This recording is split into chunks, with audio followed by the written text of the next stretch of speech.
Good morning, one and all. Myself Jagdish Sharan, Assistant Professor, Department of CSC, DIT, Bellary. So, as we know, already we are in the fourth module. The last topic is IPv4 addresses. You know, uh, the IP means Internet Protocol. So, how it is helpful and how this IP address is used in the internet. That all we know. Still, we need to discuss the technicality of the IPv4 address. The identifier used in IP layer, Internet Protocol layer of the TCP/IP protocol suite to identify the connection of each device to the internet is called Internet address or IP address. Here, this IP address is used to identify the connection of each device to the internet. It is not to identify the device, it is to identify the connection of each device to the internet. An IPv4 address is 32-bit address that uniquely and universally defines the connection of a host or a router to the internet. Here, it defines the connection. The IP address is the address of the connection, not the host or the router. Okay, address space. What do you mean by address space?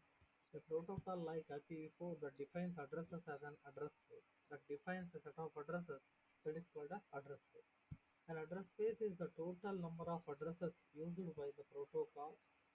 If a protocol uses b bits to define an address, the address space is 2 to the power of b because each bit can have two different values, 0 or 1. That's what the meaning of 2. And IPv4 uses 32-bit addresses, which means that the address space is 2 to the power of 32 or nearly more than the 4 billion, we can say. If there were no restrictions, more than 4 billion devices could be connected to the internet. Um, Here, three different notations in IPv4 addressing. Here, uh, the IP addresses can be in the binary form. It can be in dotted decimal format. We can see here. Here, this is one uh, seven zeros. It will become 128. I think you know this one. 128, 64, 32, 16, 8, 4, 2, 1. In this way. So since the 8 bit is 1, so it is 128, and here 1011 is 11, and here last two bits are 1 1, so it is 3. Here this is 31. So same binary address is represented in dotted decimal form. It is dotted decimal. So after each 8 bit there is a dot, so that's why it is called as dotted decimal format. And it can also be represented in hexadecimal. I think you know this. 128 hexadecimal value is 80. So in this way we can convert from dotted decimal format to the hexadecimal format. Yeah. You can observe. So the mapping is done. And here hierarchy in addressing. You can observe. So this IP address is 32 bits here, and this the 32-bit address is containing prefix and suffix. This prefix is this one, and whereas suffix is what, 32 minus n.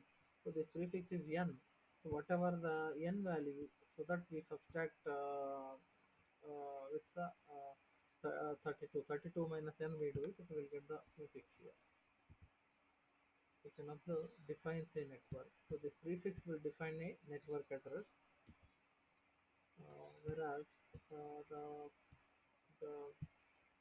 suffix will represent a or defines a connection to the node. Here, this will define a connection. So next, we will go for the classful addressing. Okay, in this IP address, we have classful address and the classless address. First, we will discuss about the classful address. When the internet started, an IPv4 address was designed with a fixed length prefix. but to accommodate both the small and large network, three fixed length prefixes were designed instead of one. Here n is equals to 8, n is equals to 16, and n is equals to 24. So the whole address space was divided into five classes here: A, B, C, D, and E, as shown in the next figure. This scheme is referred to as classful addressing. So why the name classful means the available address space is divided into five classes, so it is called as classful addressing. Although classful addressing belongs to the past, it helps us to understand classless addressing in the next coming topic. Here, occupations of the address space in classful addressing. We can observe occupation of the address space in class 2 addressing. This is the address space. As we see, as we have discussed already, more than 4 billion addresses are there. This is the address space. In this class A address is 50%. It accommodates or occupies 50%, whereas class B occupies 25%. Class C will occupy 12.5%, and whereas class D and class D will occupy 6.25 respectively percentage. So yeah, actually, as we see, IP address is the 32-bit address. Yeah, and those that particular 32-bit address is divided into four 8-bit address. You can observe 8 bits, 8 bits, 8 bits, and 8 bits. So in class A address, always class A address will start with the prefix zero. Prefix zero. We'll see that. Uh, See, class A, zero prefix it should contain. Then only we call it as class A address. You can see um, class A, small n is equals to 8 bits, 8 bits, and first byte should contain 0 to 127. 0 to 127. Suppose if it becomes 1 I, so it will become what, 128. So there is no chance for that. So always this most significant leftmost highest bit should be 0 for the class A address.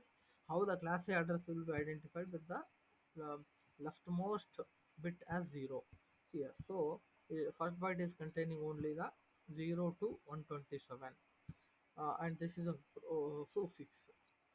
Whereas class B address, always its leftmost two bits should be 1 and 0. So based on this only we'll identify this as class B address.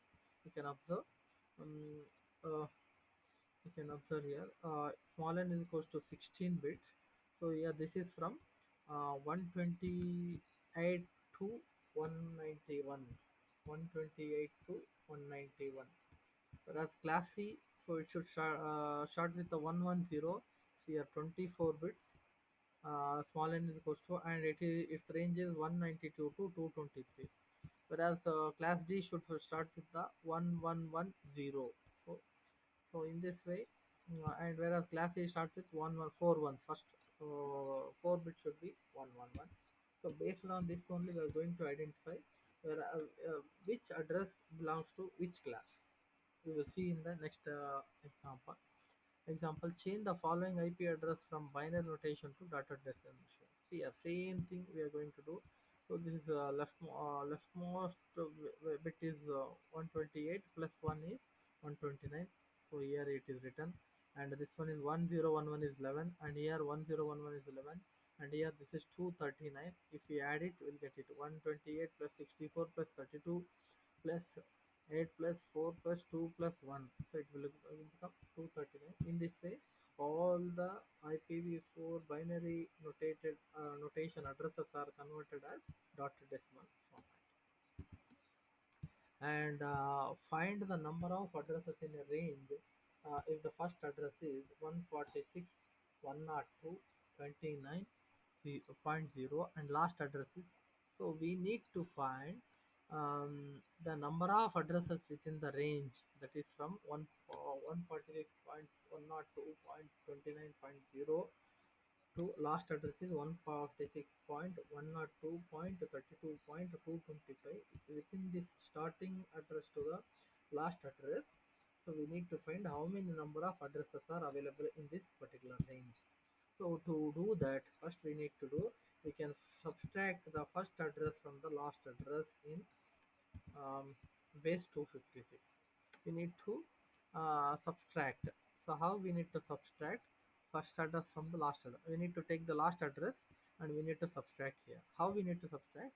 146 minus 146 is 0.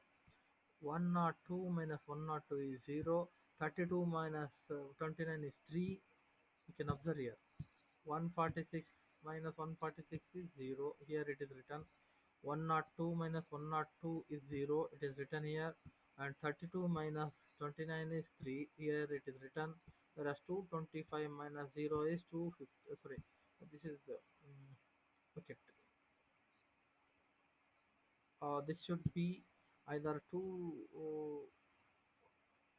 Sorry. This is 225. Okay, 225 minus 0 is 225. Here it should be 225 into 250. So when we put this into base 256 format, you can observe, to find the number of addresses in the range, we can convert this number to base 10 and add to the result. You can observe 0 into 256 plus 0 into 256 plus we know how we got 0, 0, 3 and 225. We know that into after that we need to put the power 0, 1, 2, 3. So finally we'll get the 1024 address. So we'll get the 1004 addresses in the range, starting address and last address. And classful address addressing problems. We will find the many problems in classful addresses. They are lack of internal address flexibility.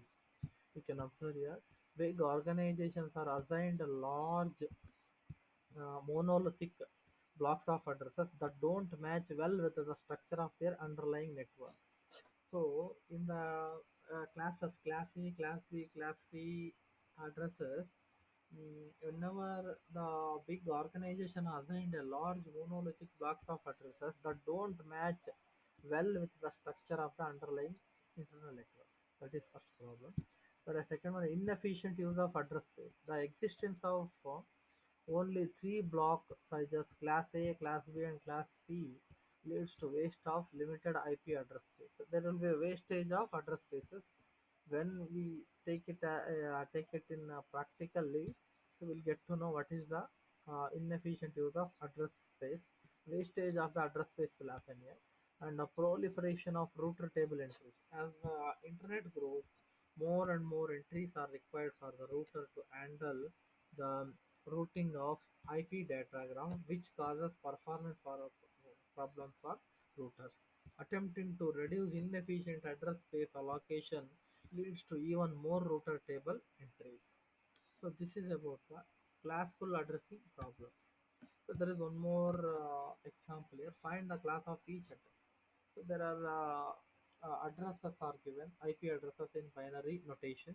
So we need to find the class of the each address. Here you can observe, by seeing this you can understand the uh, leftmost bit is 0 here. So based on this we can say that this is the first bit is 0, so this is the class A address. Whereas 110 is there. Here first two bits are 1, so the third bit is 0. This is a class C address, already we have seen this. Whereas first bit is 1, second bit is 0, and so this is a class B address we can say. Whereas uh, first four bits are 1, so this is the class C address we can say. So how we are going to say they are class A, class C, and class B, class C means based on the uh, prefix what we have. So the starting bits of the address, based on this only we can say which address it is, whether it is class A, class B, class C, D, or E. So this completes the classful address. In the next video, we will see classless address and some of the examples related to that we will see in the next video. Thank you. Thank you.